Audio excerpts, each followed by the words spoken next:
The nation of Stormwind was defeated. While the Horde secured their new home, the war chief looked to expand rapidly. But with a depleted army, a new weapon was needed. One that would devastate the human race farther than could ever be imagined.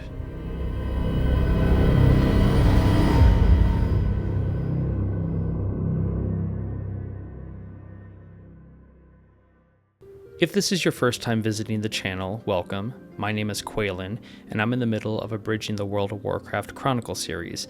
That means I'm taking the lore contained within the books and condensing it even more than it already is. I'm not getting into the finer details to each event, just sticking to what's written in the books. Currently, we're on Volume 2.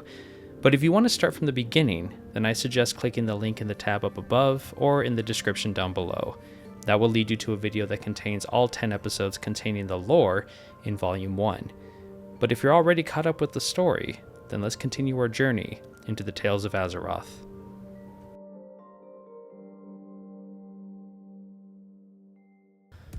Following the conclusion of the First War, Orgrim Doomhammer found himself leading a horde that was victorious, yet vulnerable. While he harbored a deep desire to purge the fell corruption introduced by Gul'dan and Blackhand and return his people to their shamanistic roots, he realized that survival on Azeroth required immediate expansion. Scouts and human prisoners from the fallen kingdom of Stormwind revealed the existence of powerful northern nations, most notably Lordaeron. Doomhammer concluded that a preemptive strike against Capital City was the only way to prevent the human kingdoms from uniting and overrunning the orcs in the south. To bolster his depleted ranks, Orgrim sought out new weapons and unconventional allies. While the Blackrock orcs attempted to salvage the ruined forges of Stormwind, the Dragonmaw clan focused on a mysterious artifact called the Demon Soul. The clan leader, Zuluhead, entrusted this powerful object to his subordinate, Necros, with orders to unlock its potential for the coming conflict. Simultaneously, the Horde began negotiations with the Amani Trolls. These trolls, longtime enemies of humanity, offered their loyalty in exchange for the rescue of their captured leader, Warlord Zul'jin, who was being held by humans near the town of Hillsbrad. The political landscape of the Horde remained treacherous due to the presence of Gul'dan, who finally awoke from his coma following the fall of Stormwind. Although Doomhammer fully intended to execute the Warlock for his past treachery and the corruption of the Orcish race, he ultimately hesitated. Gul'dan, desperate to save his own life, approached the war chief with a persuasive bargain. He promised to create a new, powerful weapon for the Horde that could guarantee victory over the human nations, forcing Orgrim to weigh his hatred for the Warlock against the strategic necessity of winning the impending war. Upon awakening from his coma, Gul'dan found his power base shattered. The Shadow Clan was destroyed, and Orgrim Doomhammer had replaced Blackhand as war chief. Recognizing that his life hung by a thread, the Warlock pleaded for mercy and disavowed the demonic benefactors who had previously guided the orcs. To prove his utility to a skeptical Doomhammer, Gul'dan identified a critical weakness in the Horde's strategy. They had no effective counter for the powerful spellcasters of the northern human nations like Lordaeron. He promised to create a new breed of warriors capable of standing against human magi and clerics, a proposal that Orgrim, despite his deep-seated distrust, accepted out of strategic necessity, under the condition that failure would result in Gul'dan's immediate execution. During this period of forced servitude, Gul'dan's internal loyalties remained fractured as he was recontacted by the demon lord Kil'jaeden after years of silence. Kil'jaeden ordered the Warlock to support Doomhammer's leadership, viewing the new war chief as a more capable instrument for the Legion's conquest of Azeroth. However, Gul'dan had grown weary of being a pawn and secretly plotted to betray his demonic masters. Having discovered the location of the Tomb of Sargeras, he intended to seize its godlike power for himself, effectively planning to bypass both the Legion and the Horde once he had the means to do so. To facilitate his long-term goal of reaching the tomb while maintaining his facade of loyalty, Gul'dan convinced Doomhammer to let him form the Stormreaver clan. He argued that this new organization would be transparent and fight on the front lines, unlike the secretive Shadow Council, making it easier for the Horde to monitor his actions. Orgrim granted the request, partially because no existing Orcish clans would accept the disgraced Warlock, but he remained wary and planted spies within the Stormreavers to track Gul'dan's every move. This uneasy alliance set the stage for the Second War, with both leaders attempting to use the other to secure their own vision for the future of the Orcs. To fulfill his promise to Orgrim Doomhammer, Gul'dan sought to create a new breed of warriors whose loyalty would secretly belong to him. He turned to the displaced spirits of his fallen Shadow Council, seeking to bind them to physical forms. To avoid an uprising from the Orcish clans who would view the desecration of their own dead as an unforgivable insult, Gul'dan instead utilized the corpses of fallen human knights from the First War. By sacrificing the Orc necrolytes and using their necromantic energies, Gul'dan and Cho'Gall successfully fused the spirit of the warlock Teron Gore into a human corpse, creating Teron Gorefiend, the first of the Death Knights.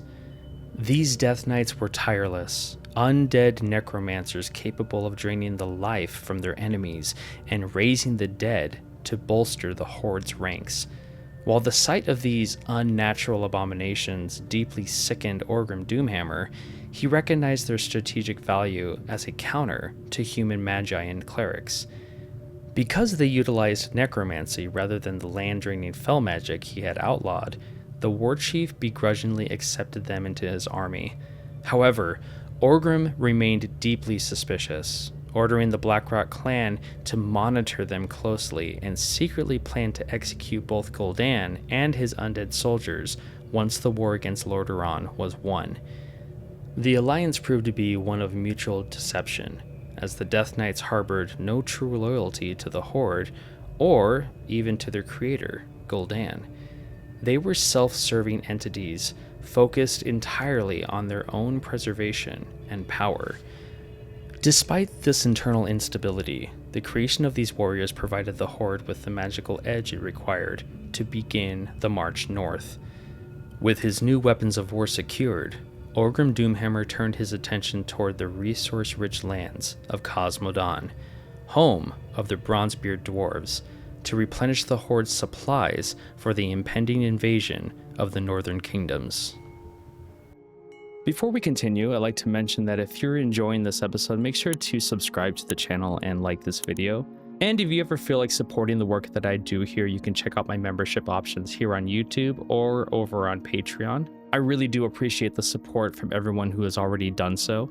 I'm not really in a position to offer much in return, but what I do offer is early access to the videos when I publish them. But now, having said that, let's get back to our story.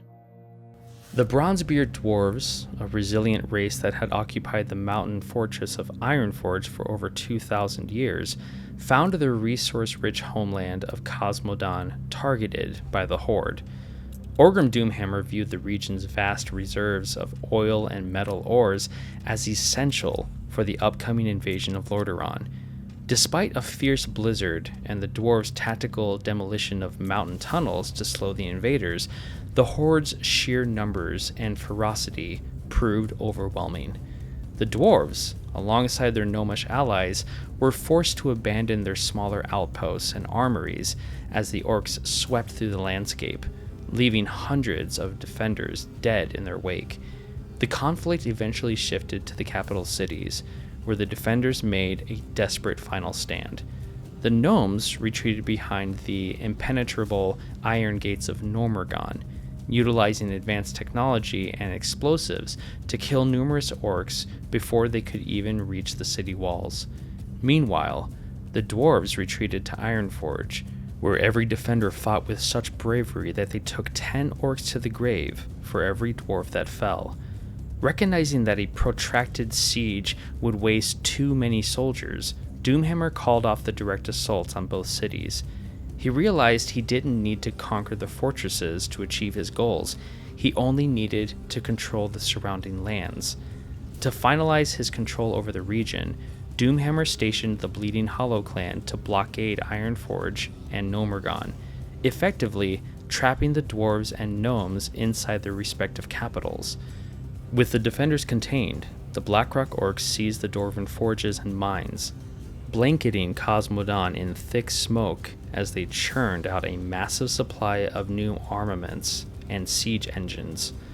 Having successfully exploited the mountain's bounty and replenished his army's supplies, Doomhammer prepared the Horde for the final march north to invade Lordaeron. Orgrim Doomhammer sought to avoid the perilous overland route through the swampy wetlands and the easily defended Thandal Span, deciding instead to launch a massive surprise naval invasion into the heart of the northern human kingdoms. Despite the orcs' deep-seated superstition and lack of experience with the open sea, Gul'dan and his Stormreaver clan were instrumental in convincing the skeptical clans that a maritime crossing was their best strategic option. To build this ambitious fleet, the Horde utilized the maritime knowledge of their Orger allies to construct massive juggernauts, while the Amani trolls provided instructions on building swift, smaller vessels suitable for river and coastal navigation. The construction of the fleet was further accelerated by a lucrative partnership with the Steamwhittle cartel goblins, who approached the Horde looking to profit from the looming war. Rather than enslaving them, Doomhammer treated the goblins as equals, paying them handsomely with the gold plundered from Stormwind's coffers in exchange for their technology, maps, and shipbuilding expertise. Under the watchful eye of the war chief, the orcs and their various allies worked in secret in a hidden bay in the southwestern wetlands, camouflaging their progress from human scouts to ensure the element of surprise remained intact for the invasion of Lordaeron. The arrival of gnome and dwarf refugees in Lordaeron brought the shocking news that Khaz Modan had fallen, signaling that the Horde was rapidly advancing north. Despite this existential threat, the Council of Seven Nations remained paralyzed by political infighting, with King Greymane of Gilneas and King Perinold of Alterac stubbornly refusing to join an alliance for fear of losing their regional sovereignty. The deadlock was finally broken by Turalyon, a venerated priest of Lordaeron, who stood with the orphaned Prince Varian Wrynn to deliver a stirring ultimatum. He argued that if the leaders prioritized their pride over unity, they would witness the total annihilation of their kingdoms and be remembered by history as the architects of humanity's downfall. Tiralyon's impassioned speech successfully swayed the dissenting kings, leading to the unanimous formation of the Alliance of Lordaeron. To ensure the new military coalition remained free of regional bias, the leaders appointed Anduin Lothar, the Lion of Azeroth and a survivor of Stormwind, as the supreme commander. Lothar, possessing no political ties to the Northern Thrones, was viewed as a neutral leader capable of commanding the diverse armies fairly. Upon accepting his new mantle, Lothar immediately began mobilizing the Alliance's collective might, ordering all forces to muster in the Hillsbrad foothills to prepare for the inevitable clash with the approaching Orcish fleet. Recognizing that the Alliance was a fragile coalition of rival nations with different customs, Anduin Lothar sought a unifying force of champions to bind the people together. While the clerics of the First War were brave, their lack of martial training made them vulnerable on the front lines. Archbishop Alonsus Faol proposed a solution: a new order of warriors who combined mastery of the holy light with expertise in traditional warfare and leadership. With Lothar's blessing, Faol recruited a select group of knights to become the first Paladins, forming the Order of the Silver Hand to serve as beacons of hope and morality for the struggling alliance. The founding members of the order were distinguished figures known for their honor and resilience. From Lordaeron, Faol chose the charismatic priest Turalyon, the physically imposing Saidan Dathrohan, the zealous Tirion Fordring, and his own pious apprentice, Uther. To represent the fallen kingdom of Stormwind, Lothar contributed his battle-hardened comrade, Gavinrad the Dire. These men underwent rigorous training, learning to use the light to both mend allies and smite enemies. Faol instilled in them a code of selflessness, demanding they live simple lives focused entirely on the needs of others rather than seeking personal glory or fortune. To solidify their spiritual mission, Archbishop Faol presented each paladin with an ancient enchanted librum, representing a core virtue of the Silver Hand. Turalyon was entrusted with protection, Uther with justice, Tirion with retribution, Saidan with holiness, and Gavinrad with compassion. Each warrior was challenged to become the living embodiment of their respective tome. As their training progressed, Lothar was so impressed by their transformation that he appointed Turalyon and Uther as his chief lieutenants. Though they remained under Faol's tutelage for several more weeks, the Paladins were destined to become the ultimate defenders of humanity against the darkness of the Horde. While the preparation for the war escalated in the north, Alexstrasza and her Red Dragons searched for the demon soul to the south. What was planned as a simple recovery task would bring to pass the imprisonment that the Dragon Queen would never expect.